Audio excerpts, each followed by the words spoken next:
सभी भाइयों को जय श्री श्याम। आज सुबह सुबह मैं उठ के सबसे पहले देखा बाहर कोहरा बहुत ज़्यादा पड़ रहा था। उसके बाद नीचे में आ रहा था, हाथ में लिया नींबू मिर्चा, क्योंकि दुकान में मुझे नींबू मिर्चा टांगने थे। तब तक देखा अजीत बॉस गाड़ी की साफ़ सफाई करके गाड़ी में बैठ चुके थे। नीरज बॉस साइलेंसर को कसने में लगे हुए, क्योंकि शाम को साइलेंसर टूट गया था। और साइलेंसर कसने के बाद मैंने देखा अजीत बॉस आकर गाड़ी बाहर इन्होंने लगा दी है, क्योंकि हमें ट्रैक्टर भी बाहर निकालना था। और ट्रैक्टर निकालने के बाद नीरज बॉस ट्रैक्टर निकाल लाए हैं और अजीत बॉस लोडर लेके बालू भरने में लग गए, क्योंकि सुबह सुबह हमारा पहला चक्कर था। और चक्कर के लिए मेरे फ़ोन आ रहा था ग्राहक मित्र का। ग्राहक मित्र ने मेरे को फ़ोन किया, मैंने उनको बोल दिया है कि आपकी ट्रॉली लोड हो चुकी है, केवल सीमेंट लोड होने के लिए रह गया है। बालू लोड होने के बाद वैसे ही गोदाम में आ गए। गोदाम में नीरज बॉस और रिंकू पहलवान लगे हुए हैं सीमेंट को लोड करने में। सीमेंट लोड करने में तब तक देखा हमारे एक ग्राहक मित्र और आ गए, और ये हमारे छोटे भाई हैं। सीमेंट प्रिज्म प्लस अल्ट्राटेक जेके सुपर गोदाम में 3 सीमेंट अवेलेबल है। जिस भाई को लेंटर डलवाना हो इन तीनों सीमेंट में से, वो दुकान पे आकर संपर्क कर ले। नीरज बॉस जल्दी में 2-2 टोपी लगा के एकदम तैयार खड़े, और रिंकू धाकड़ ने एकदम सीमेंट लोड करवा दिया। सीमेंट लोड करवाने के बाद रिंकू धाकड़ लगे हैं ट्रैक्टर को ले जाने में, पर कोशिश इनकी फेल हो गई। नीरज बॉस ट्रैक्टर को लेकर रवाना हो गए।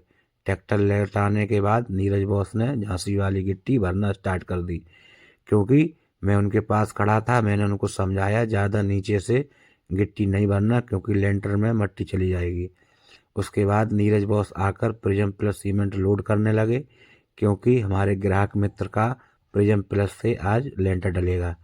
प्रिज्म प्लस से लेंटर डलने के लिए तैयार हो गए, और रिंकू बॉस भी सीमेंट लोड करने में लग गए, क्योंकि आज जल्दी जल्दी में थे हम लोग, और ये लेट हो गए थे। इनके घर पर लेबर आ चुकी थी लेंटर डालने के लिए, और मैं आज इटावा जाने के लिए तैयार हो गया, क्योंकि आज हमारी स्कूटी की सर्विस होगी।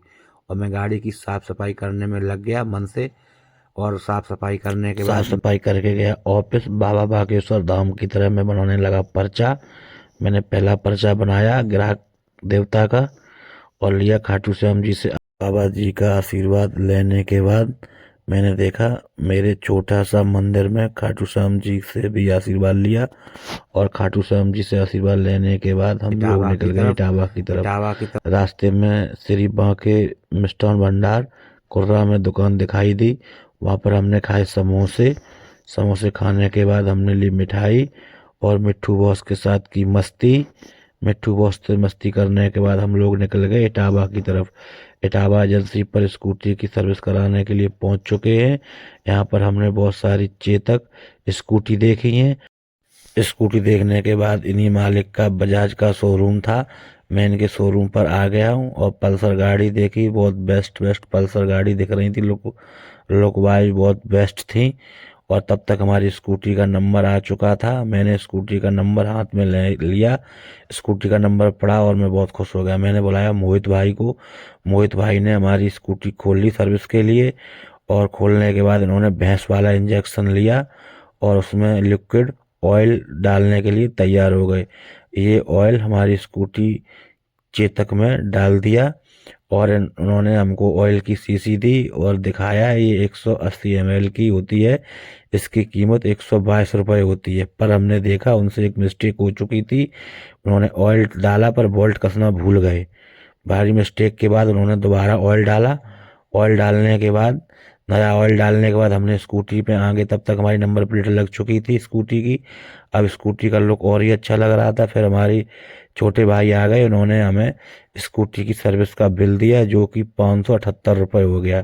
चेतक स्कूटी का बिल लेने के बाद, सर्विस का बिल लेने के बाद हम लोग आ गए वॉशिंग सेंटर। वॉशिंग सेंटर में धुलाई के बाद ये दो भाई लगे एयर मारने के लिए, क्योंकि इस भाई को मैंने दिए 50 रुपये। इन्होंने चमका चमका के हमारी स्कूटी धोई। धोने के बाद हमारी स्कूटी का लुक इतना बेस्ट लग रहा है।